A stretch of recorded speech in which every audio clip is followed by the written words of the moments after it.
Good morning, everyone. Thank you for the introduction, and thank you to the organizers for inviting me to this special event. This is my first time that I'm attending Energy Week, and I'm looking forward to learning more from entrepreneurs, researchers, and all of the participants that are joining today. So I want to talk a little bit about, given actually some major changes happening in the grid, how we can reinvent the grid, what are the challenges from megawatts to milliseconds, and how do we actually prepare the grid, and we as entrepreneurs, policymakers, as well as researchers and investors, how do we actually participate in this massive change that's happening?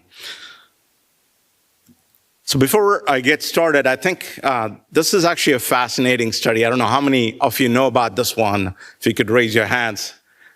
This is actually a work from Google that reported that if you were inputting a query twice, it dramatically increases the accuracy of the output from anywhere from 20% to in 90% in some cases. And turns out that LLMs listen like kids. They have to be told twice. And if you look in the energy, well, energy demand is doubling too. Unfortunately, repeating the grid twice is really not going to solve the problem. And I'll touch upon why, and also, what can we do to prepare the grid. So what is going on today in the electricity market? There's a massive structural load shock that's happening as I'm speaking today. And there are three major driving forces. Number one, you've got in the last 10 years, massive growth and adoption of EV fleets. And that's increasing the electricity and energy demand all across, not just the United States, but all across the world. Second, in the last 5 years, high-performance compute data centers have really taken over in terms of the growth and the impact on the electricity and energy market because of the large progress in AI and other related technologies. And then lastly, this has been a slow growth, but it's actually something that's steady and picking up a lot. LG, which is a company that I'm associated with, is also a key player in all of these markets, including energy storage products that they make, but also better heating and cooling solutions. And that transition from gas heating to electric heating is also putting a pretty major demand on electricity at the home as well as commercial level. And so those are some of the major driving forces that are creating a huge structural load shock. And so if you look at load growth, particularly 2005 to 20, it's been mostly flat in the U.S. We've not had much of a change in electricity demand, but that's started to change in the last 5 years. And I don't think we're going to have a era of flat growth. That period is over, and I think utilities are already scrambling and planning to adopt to the massive load growth that's happening. And as I mentioned, the primary drivers are, number one, data centers, but there's also a manufacturing boom that's happening in the last decade, particularly in the last 5 years.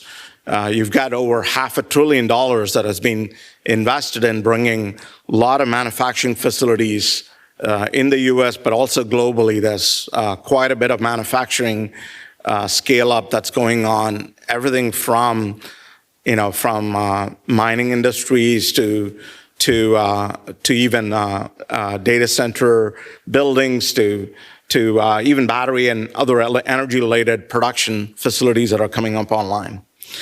And then lastly, as I mentioned, electrification as a whole is driving also, and it's projected in total, there are scenarios where our load growth can be as much as 25% by the time we hit 2030, end of the decade. So it is a massive issue for us to tackle.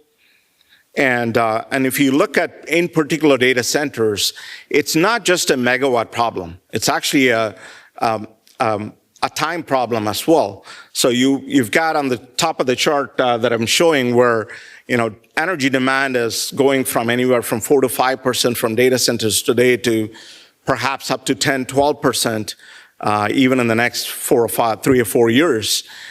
But then there's also another problem. If you look at how AI is demanding loads and electricity from the market, it is not actually a fixed, stable load, which utilities love a lot. It is actually very, very transient. There's a lot of peak loads for a very short period of time, whether you're doing, training or inference or fine-tuning. Those length scales can change, and the inference models can sometimes demand power on the order of a few hundred milliseconds. And that's a big issue to be tackled by data centers and energy producers and the utilities. As I mentioned, these power spikes can be hundreds of megawatts and can be just within a fraction of a second. In addition to that, you've got a lot of synchronized GPU ramping, and so that can cause pretty big step ramp in terms of the load.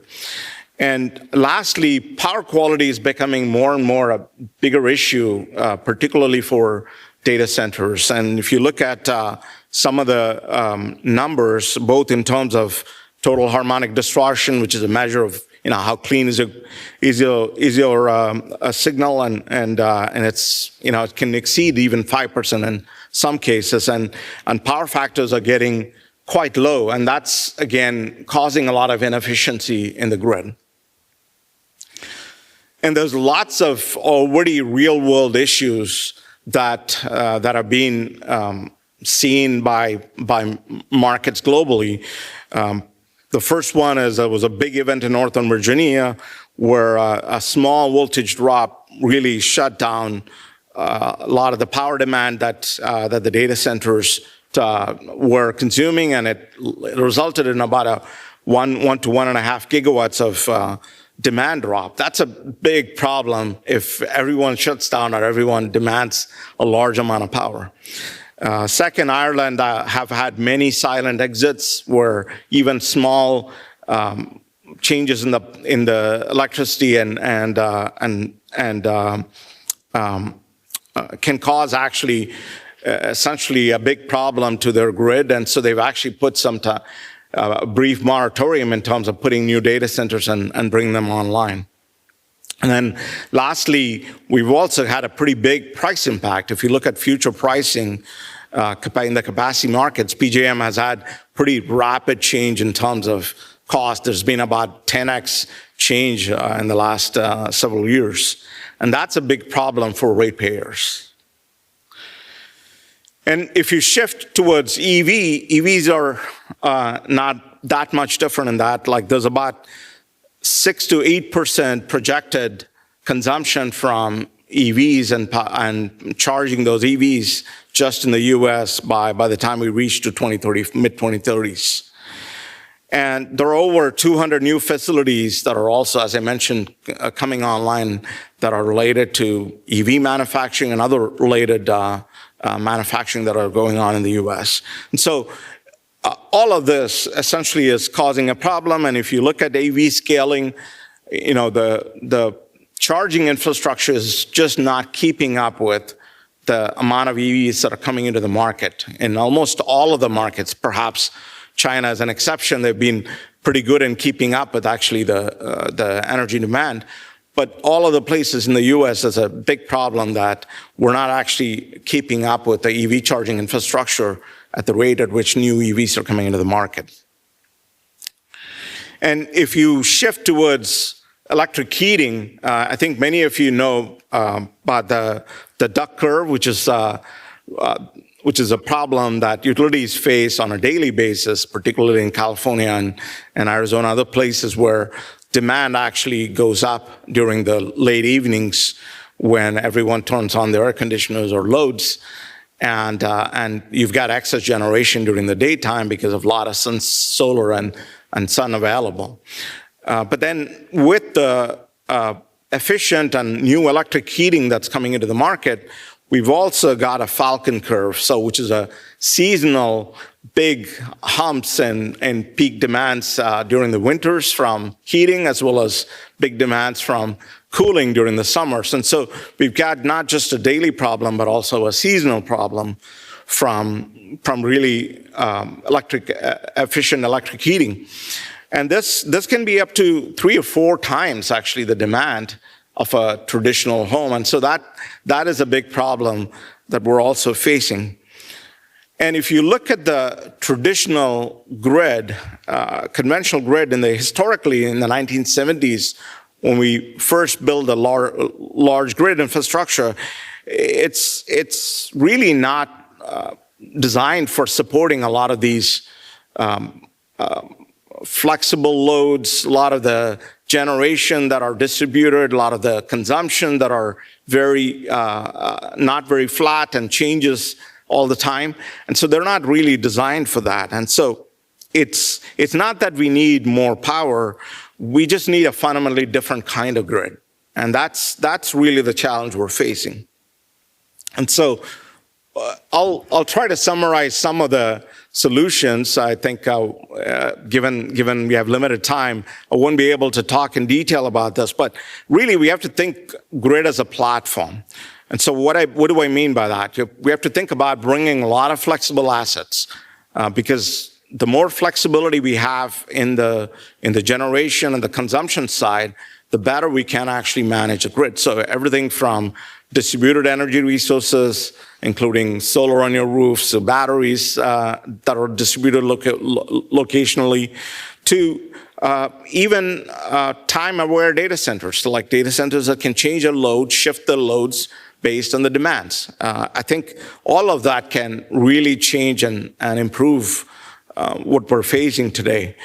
Second is intelligent orchestration. LG just launched a company called Pato Energy. They are doing work in the space where they're doing intelligent energy orchestration, and that's really critical. How do you actually balance, how do you manage all of these disparate source of assets and operate them efficiently so that you can actually improve the performance of the grid? And lastly, I think as investors as well as entrepreneurs, we should be thinking about how do we deploy the capital at a much, much faster pace. We really don't have the number of years. It used to take 5 to 10 years to bring hundreds of megawatts. We're now, talking about a year to bring solar on the order of hundreds of megawatts. So how do we actually deploy that capital more efficiently? How do we actually de-risk some of that deployment? Perhaps public-private partnership. ARPA is doing a fantastic job in the space where they're bringing actually a lot of commercialization activities and proving it out early. I think other programs from DOE and others have looked at providing loans that can help with bringing new technologies into the market and bring it to scale so that it can be adopted much faster. And so grid of the future is not just simply a bigger version of the grid that we have today. It's really programmable, software-defined platform that we're talking about. And so how can, I think, as CMU help here? I think you all know that CMU is one of the leading experts in many of the things related to energy. There's a lot of startups, new ventures and new technologies that have come out of CMU. Particularly, there are 4 areas that I think where CMU can play a pretty big role. Number one, AI and machine learning. I think there's a lot of experts in the space. Everything from forecasting, energy management, orchestration requires actually machine learning and other capabilities to be able to do that. It is a systems problem. As I mentioned, you've got lots of sources like wind, solar, and then a lot of storage like long duration energy storage, shorter duration capacitors, and batteries, all of them playing a role in terms of the grid. And how do you actually optimize the performance as a system is really critical, and there's a lot of innovation that can be done in that space. New energy and power systems, everything from more efficient power conversion to new energy storage and new energy technologies that can help with a lot of the challenges we see in the grid. And lastly, I think commercialization is very critical, and how do we actually bring technologies that are in the lab back in front of the market and put them into the real world. So this is really what I call all of you as researchers, investors, and key stakeholders like operators is that, number one, invent the future grid, like bring new technologies, increase the efficiency of all of the technologies. Look at actually even sector coupling. How do you actually couple multiple sectors, because electricity is not just being used for one particular use case now. You've got even steel that's actually converting to large electricity consumption. How do you actually bring data centers, steel, and maybe even the electricity grid all together in terms of bringing some additional benefits? In terms of investors, I think the main thing is how do we deploy the capital for the future grid? And so everything from funding breakthrough technologies, which a lot of large investors are thinking about disruptive technologies, but also how do we actually bring scale to a lot of these technologies? How do we do that in a way that ultimately de-risks a lot of the capital that's going to be involved? And then lastly, operators, they really have to think about running the grid differently. And that goes to everything from what I talked about, decentralizing the grid, being able to have better ways to orchestrate, being able to operate in real time. All of this become really, really critical. And so for this grid to really support actually all of the innovations that are happening, we really need participation and collaboration between all three of them: researchers, innovators, entrepreneurs, investors, as well as the policymakers and operators. And so I'll conclude by saying that the next generation grid, it's a fascinating, complex machine that we've ever built. And there's millions of distributed energy resources that are coming together. There's billions of data points. These are all sending data, and these data are quite critical in terms of how we learn and optimize a system. And we need actually to be able to operate at milliseconds. And lastly, obviously trillions of dollars from infrastructure investment is going to be critical. And so we don't need to tell the grid how to do it twice, or we really need to develop the decentralized intelligence to do it right the first time. Thank you. I'm happy to answer any few questions if there's a few minutes left. Yes, I think we have enough time for a few different questions. So I have a microphone over here. My colleague Jordana on the other side has a microphone. And as per Energy Week tradition, if there are any students in the room that would like to ask the first question, you have priority.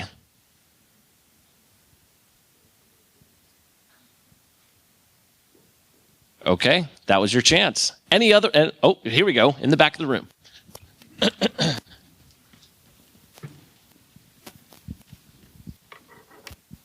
Hi, there we go. My name is Ryan Hyatt. I'm a first year here at CMU, and on the business end of things, how are you wondering about like third-party consulting coming into like an energy point of view, and how could they best help shape the future of the energy grid? Thanks for the question. I think already today, quite a few third parties are used by large IPPs, developers. I was actually part of a company, Bright Night, where we would use engineering resources that can actually optimize the system. Ultimately, we built the capability in-house and building how to operate the intelligent grid with solar, wind, and storage and hybrid solutions. But there's a lot of different areas. I think that in terms of skill set, it's very, very hard to have just all of that skill set within one organization. And so collaboration becomes critical. And that's really where third parties and outside innovation. LG know I'm part of actually an incubation team. We believe strongly in outside in innovation. So we have a program where we bring actually entrepreneurs as well as startups that we can collaborate with and launch new businesses. And so it's really all about collaboration as you look forward. Hello. For the response time of the grid, have you looked into solid-state transformers and semiconductor technology like silicon carbide and gallium nitride? And Good question. I think this is actually one of the most promising and exciting areas that's being actually developed. There's actually a startup that came out of one of the leaders from Tesla that's working in this space, developing solid-state transformers. I do think that will play a pretty big role. Yeah. Yeah.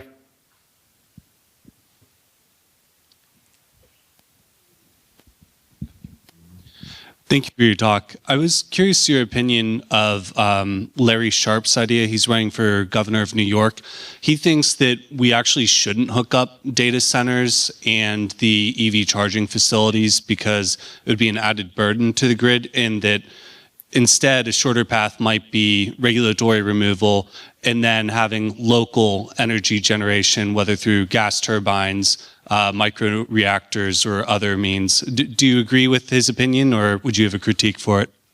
You know, there is a lot of work that's been going on, particularly related to data centers, and because of the long queues and interconnects, there are already several of them that are putting actually gas generators and other solutions. The challenge with actually creating a microgrid or a fully self-supported grid that's just for the data center is that, number one, the reliability is not going to be as high as a traditional grid would be. Number two is actually, there's still a lot of inefficiencies, right? You may generate, if you size the solar for the winter, you've got to produce a lot of power during the summer. And what do you do with that? Even if you had seasonal storage, in Arizona, you need 21 days of storage to be able to provide round-the-clock, power from summer to winter. And so, I'm a big believer that if we can actually bring more distributed solutions and tightly integrate them, I would even say that, we've got sun shining in Hawaii at the time it's dark in Massachusetts. We don't have the grid infrastructure to be able to connect and leverage some of that benefits. Europe is actually looking at that. They're looking at bringing power from Spain or other parts to Germany. And that's really, some of the benefits as you look at a much bigger, larger grid as a whole. All right, I think we have time for one final lightning round question.